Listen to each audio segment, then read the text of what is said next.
Kanye कुब्जे दिजा कश्चित दासी पतिरजा मिला नामना नष्ट सदाचारो दास्या संसर्ग दूषिता।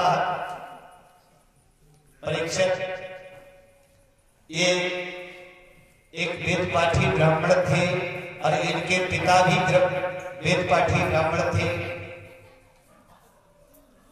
तो बोले गलती इनसे ये हुई, देखो जो अग्निहोत्री होता है, अगर कहीं सूतक या पातक होता है, आप लोगों ने सुना होगा, इन तीन लोगों के लिए सूतक या पातक का कोई दोष नहीं होता है। एक तो राजा और दूसरे सन्यासी और तीसरे अग्निहोत्री। अगर नित्य प्रति किसी का जाप करता है या हवन करता है, उसको अग्निहोत्री कहा जाता है, तो वो अपना कार्य चला सकता है, निरंतर उसे कोई सूतक पातक नहीं लगेगा। तो ये नियम से पिताजी भी वेद पाठी हैं, तो हवन करते हैं तो ये सविधाएं ला करके देते हैं। एक बार जब ये सविधा लेने के लिए जंगल में गए, बस थोड़ी सी सावधानी हट गई। जब जंगल में गए तो वहां कुछ वैश्याएं नृत्य कर रही थी, तो इन्होंने अपने कानों को उधर लगाया आवाज की तरफ। अब विचार करो, सबसे पहले तो ये आंखें देखती है या कान सुनते हैं, फिर बात आती है पैरों पे। बोले भाई, जब तुम सजा भुगतने को तैयार हो, जो भी होगा, तो हम भी चलने को तैयार हैं। चल दिए। और कई बार ऐसा होता है कि भुगतना किसको पड़ता है? डंडे अगर पड़ते हैं तो सबसे ज्यादा पीठ पर पड़ते हैं। बोले हमारा कौन सा कसूर था, हम तो देख भी नहीं रहे थे। तो जब ये जंगल में पहुंचे और देखा आवाज आ रही, उस आवाज की तरफ गए, क्या देखा? वैश्याएं नृत्य कर रही है। इन्होंने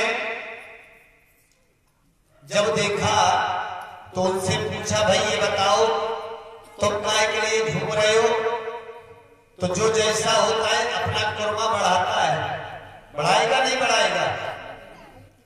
इन्होंने कहा आ जाओ, खुद ही देख लो आजमा के।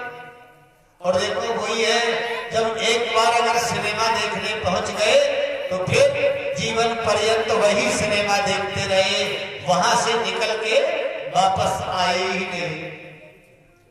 वैश्याओं के साथ में विवाह किया, एक तो नहीं, इनके 6 पुत्र हुए।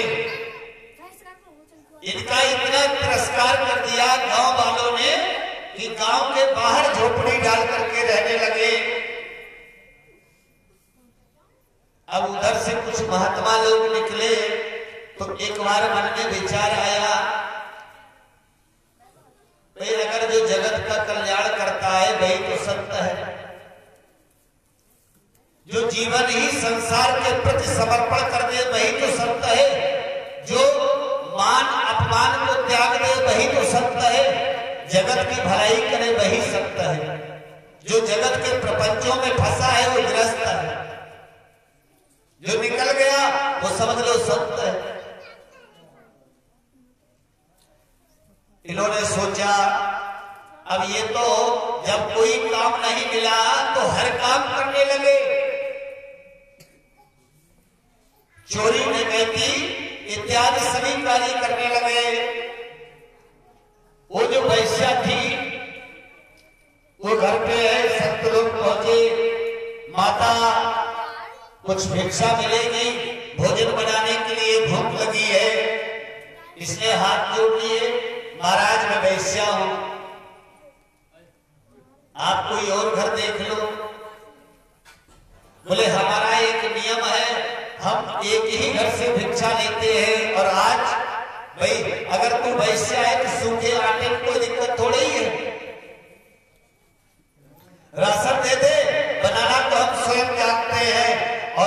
सूखा राशन लिया, और जब सूखा राशन लिया लेकर के बनाने बैठ गए। जब बनाने बैठ गए तो देखो इनकी भाषा तो बताइए संतों की। सब्जी काटने के लिए काटने को नहीं कहते हैं, बोले सब्जी अमनिया कर लो। इन्होंने तो उसका भी कितना बढ़िया नाम रखा है, वो लाल वाला राम लड्डू, मिर्च के लिए राम तड़का, नमक का राम रस। तो उनका तो काम यही है, ठाकुर जी का कीर्तन करते जाते हैं, भजन करते जा रहे हैं। और जब भोजन तैयार हुआ, तैयार होने के बाद में वही भोग लगाया। प्रभु यहाँ तो रूखा सूखा है, और भगवान को भोग लगा करके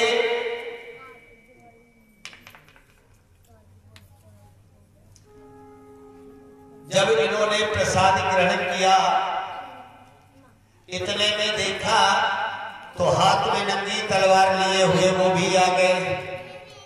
अजामिल जब आ गए तो जब देखा नेत्र बड़े लाल हैं, बहुत गुस्सा में, देवी जी ये क्या है? अब ये संत लोग भी बड़े विचित्र होते हैं। बोले महाराज भोजन तो हो गया, और भोजन के बाद में अब तो वही है।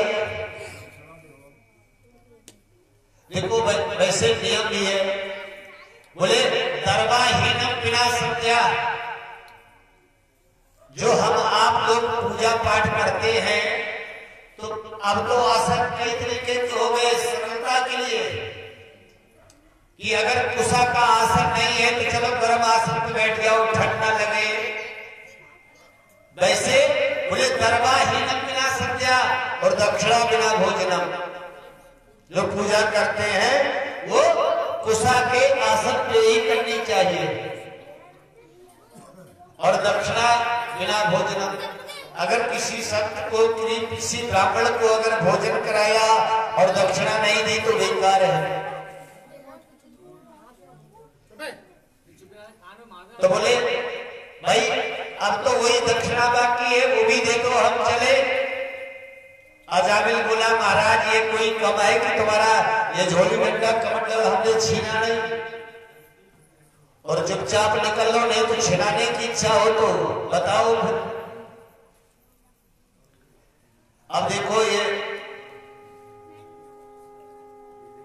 इसकी बुद्धि कुछ सुधार हुआ, जबकि वैश्या है।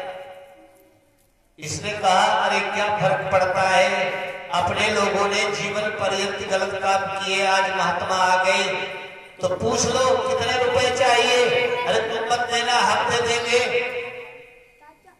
क्या झगड़ा करते हो, दे दो। अब इन्होंने पूछा, समझ में आया, बोले बताओ महाराज कितने पैसे चाहिए? बोले मुझे कोई पैसा रुपया नहीं चाहिए। अब तो माथा पीट लिया, जब पैसा रुपया नहीं चाहिए तो काय को हंगामा करते हो भाई, काय को बवाल करते हो, क्या चाहिए फिर? बोले ऐसे नहीं, थोड़ा अगर प्यार से कहो तो ज्यादा बढ़िया है। अब उन्होंने, अगर देवी जी पीछे हो किसी की भी, वो इशारा करती जाती हो तो फिर तो मानना मजबूरी भी है। तो पीछे से कोई आया, थोड़ा आराम से कह दो ना। तो बोले अच्छा बताओ आपको क्या दक्षिणा चाहिए? बोले अब जो तुम्हारे यहाँ संतान होगी तो इसका नाम नारायण रख देना। नारायण? बोले हाँ। बस इतनी सी बात है? बोले हाँ। अरे महाराज तो ये तो वैसे ही कह देते तो हम रख लेते, इसमें इतनी बात बढ़ाने की क्या जरूरत थी? अपना भी टाइम बेकार किया, हमारा भी टाइम बेकार किया। तो संतों ने मन में सोचा ये तो समय बताएगा। बोले बस इतनी दक्षिणा चाहिए। बोले जाओ अब जरा विचार करो, अजामिल का अर्थ क्या है? अजा माने बकरी होता है और अज माने अज शब्द जो है वो माया का प्रयोग है। तो जो माया में मिल गया वही तो अजामिल है।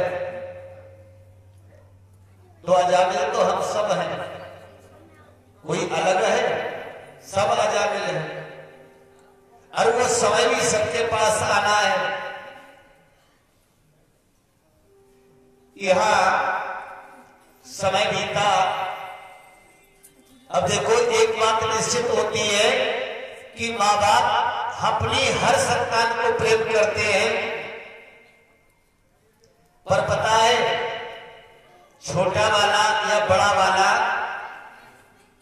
पे थोड़ा ज्यादा होता है। या तो छोटे वाले पे स्नेह प्यार ज्यादा होता है या बड़े वाले पे। हाँ, हकीकत बात है।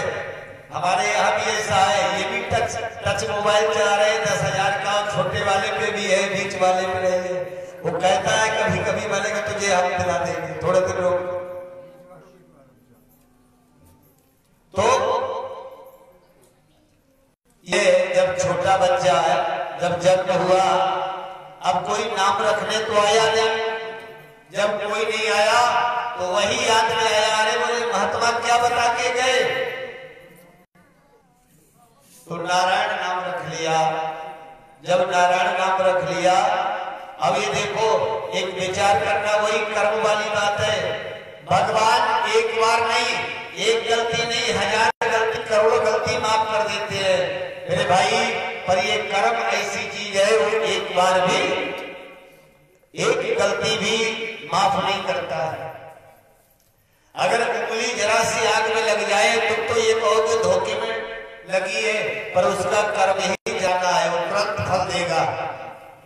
ये कर्म का प्रभाव है, कर्म का स्वभाव है। और गोस्वामी जी ने लिखा भी है, भाव कुभाव अनख आलस हो, नाम जपत मंगल दिस दस हो। देखो भगवान का अगर नाम लिया है, चाहे भाव से लो, चाहे आलस से लो, चाहे बेभाव से लो, पर उसका असर तो होगा, ये निश्चित है।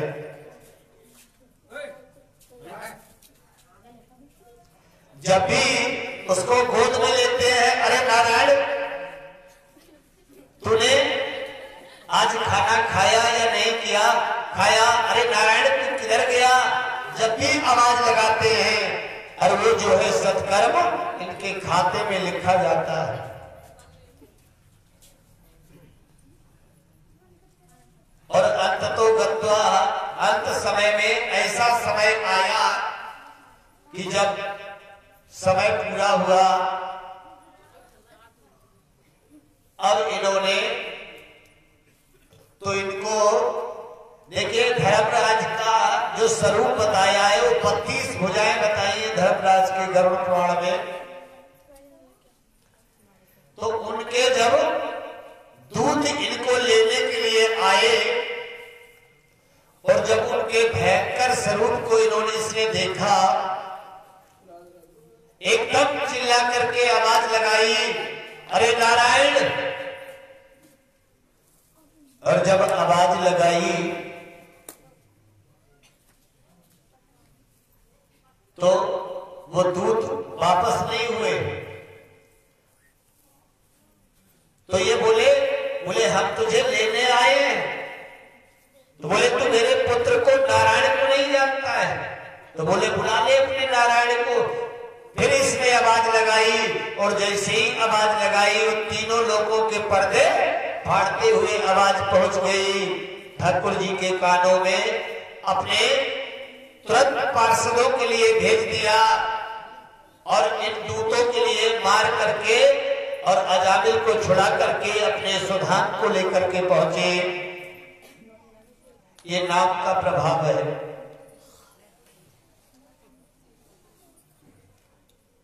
तो विचार करो कि अगर सदगति प्राप्त करनी हो तो जो समय है जैसे भी है बस भगवान का कीर्तन करो। और आपने देखा है एक जब विष्णु सहस्त्र नाम अगर सुना हो, बोले यस्य स्मरण मात्रेण जन्म संसार बंधनात्,